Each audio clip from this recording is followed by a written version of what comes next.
watching an episode called Pig Night. When I went, they tried to feed us, and I remember it because when Pig you night. have to do Say what? orders, jobs like that, you don't eat. You're not allowed to eat. You actually have to like starve yourself, because when you have to do those type of jobs, you can't eat because you will throw up. Really? If you are doing, or if you are a guy doing sex, you will shit everywhere.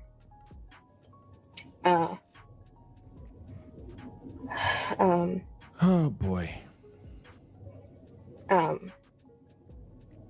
this happens, your parents will get mad at you. Really mad at you.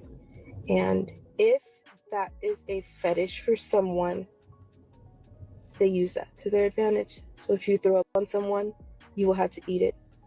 If you on someone, you will have to lay in it. Celebrities that are a constant visit. But see, when Ollie Carter came back and also addressed Jaguar Wright isn't letting up on the industry, y'all, because she just shook the internet again after she revealed the identity of the person who hunted down Ollie Carter and tried to take her life. Not too long ago they tried to take Jaguar and Cat Williams out, and after those two unsuccessful attempts they're now turning their attention to Ollie Carter since she's been making a lot of noise recently. Now I know most of y'all think Diddy is the one trying to take Ally out, but it's actually not him, and the real identity of the one doing this will shock you. Ally claims she's been hunted down like an animal, stalked and even attacked in her own house. Ollie has been on the industry's neck for a hot minute now, and she's been revealing all the demonic things they've been doing specifically to children. In fact, just a few days ago she went on a heated IG live to reveal how some powerful people in the industry, aka Diddy associates, have allegedly been stealing kids and forcing them to have intercourse with horses and dogs while they record and touch themselves for satisfaction. She also said these poor kids were allegedly hanged in metal chains and satanic rituals would be performed on them. Ollie didn't specify where exactly these rituals were happening, but she said she witnessed all these things herself while working in the industry, and most of these kids didn't make it out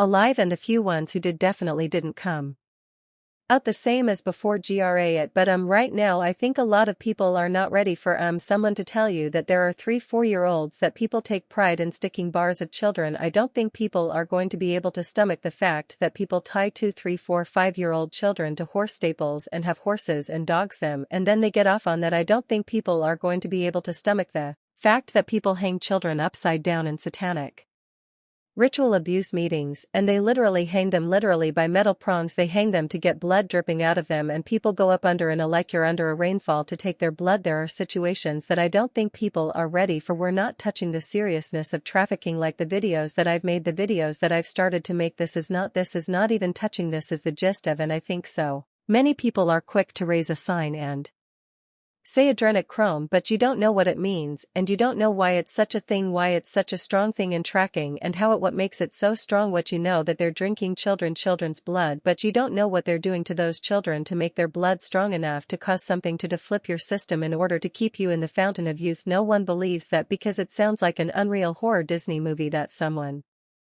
wrote.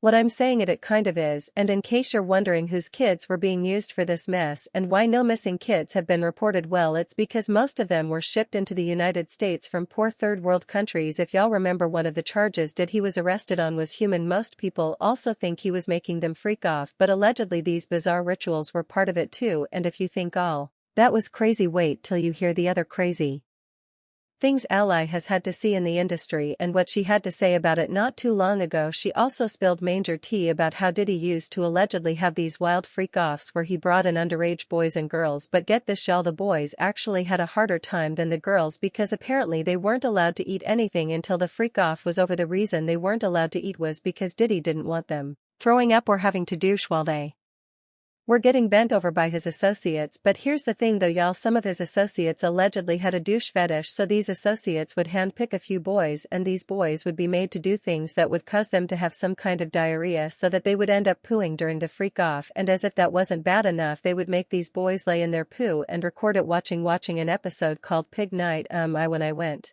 they tried to feed us. And I remember it because when you have to do say what orders jobs like that you don't eat, you're not allowed to eat, you actually have to like starve yourself, because when you have to do those type of jobs you can't eat because you will throw up. Really, if you are doing, or if you are a guy doing, you will show everywhere. Oh boy, when this happens your person will get mad at you, really mad at you, and if that is a fetish for someone they use that to their advantage. So if you throw up on someone you will have to eat it, if you someone you will have to lay in it. Celebrities that are a constant visit. Unfortunately for Ally, the industry has been watching her closely and they don't like how she's been exposing them, so they've been hunting her down like an animal these past few weeks to take her life, and now she wants everyone to know that, so if she winds up dead one of these days we know exactly who did it to her and why they did it. She also recently did an IG live to reveal how the industry almost took her life with poison. She showed us a video of what her home looked like after some of the goons broke into it. Luckily for her, she wasn't home when they came there, so they weren't able to attack her. However, they definitely left a mess for her to know they were there. She said she's more scared for the people in her life because they didn't sign up for this, and that their life is in danger just as much as hers. She even went as far as name-dropping some of the people who she belly were behind the attack, and according to her, these people leaked her address and pay goons to come after her. You get pressured, attacked, stalked, and hunted down for your own information. You get abused and re-victimized again by people who wanted to argue back and forth this week like that thing mattered. Okay, you had St. Peter's and Timothy Charles Homestead going back and forth and nobody has even bothered. Not that I give a damn, and not that I understand that you guys are going to be that selfish, but nobody has bothered to apologize for all the hell that has happened. But you guys were arguing back and forth, and in that meantime we lost our home. You don't believe me? Here you go.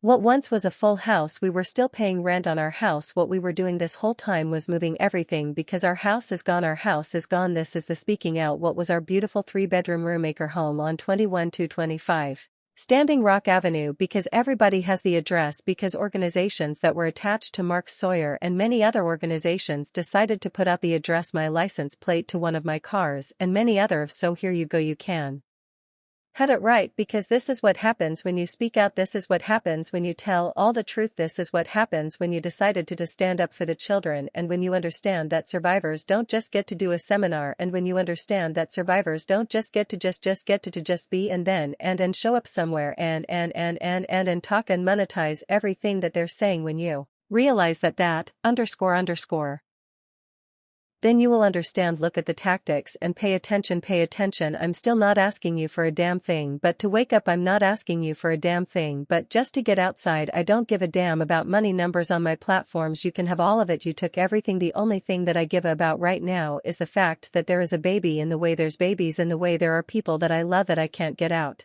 of the way. Oh, what am I supposed to do when the people in the authority that you're supposed to go to, you can't go to them? Once Ally spilled all this tea, the first person people brought up was Jaguar Wright, because just like Ally, she has also been exposing the industry, and just like Ally, she was also hunted down like an animal and almost lost her life just for speaking the truth. Fortunately, they didn't get her, but they still pulled some strings to silence her, like getting her arrested. Yeah, you heard that right. Last year they arrested Jaguar and kept her in jail for days because she failed to return a U-Haul truck that she rented. Now I don't know about y'all, but everyone knows at least one person who failed to return a U-Haul truck, and they definitely didn't get arrested for it, let alone kept in prison for days. This was clearly a warning from the elites to get Jaguar to stop talking, but baby, that didn't stop her from continuing to spill the tea. You know, every time I've been arrested for something that I didn't do and yet nobody said, but did he get arrested finally and get the book ready to be thrown at his very dance? Why, watch me get arrested there just for bringing Gene Deal to doubt. Jaguar specifically called the time when several armed men broke into Kat's house while he was sleeping to unalive him. It's still uncertain exactly how Kat escaped the situation, but according to Jaguar, Kat was so scared and traumatized that he used to wear Kevlar to sleep every night. Now, for those of you who don't know what Kevlar is, it's a form of bulletproof vest. Can y'all imagine how scared someone has to be for them to wear a whole bulletproof vest to sleep every single night? That's insane. Apart from him having to look over his shoulder 24/7, that will almost take a massive toll on his mental health. And I'll never forget the day